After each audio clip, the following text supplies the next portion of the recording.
Nagluluto po dito si Rhea Filingera sa labas ng bahay ni Madam, guys. So, naalala mo po ba yung Maria Teresa Geron? Hello, Ryan. Yes! Hi, Ma'am! Maria Teresa Geron! Andito po ako sa bahay ni Madam Brenda kasi wala po ang Sunday ngayon, walang pasok, so gala-gala. Para sa akin it's not on my end na ako yung mag-decide kasi di ba sa kasal kinalan mo sa imong religion, di ba? So kung ako ang kailangan mag-change para ipakasal sa iya para sa imong I will. Pero kung siya po, kung halimbawa ako ang magkuan, kung ako man question, okay na sa ako kung para mag-religion niya ang niya ako masunod.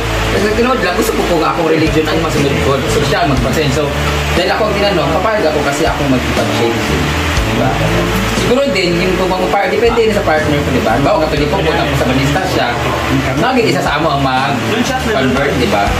So since ako nasa posisyon nga dito pangatahan na, so I will change my religion kasi there's nothing wrong man good kung about sa religion, pero kailangan din talaga mag-change para sa religion kung di kasano laylay ng religion, diba?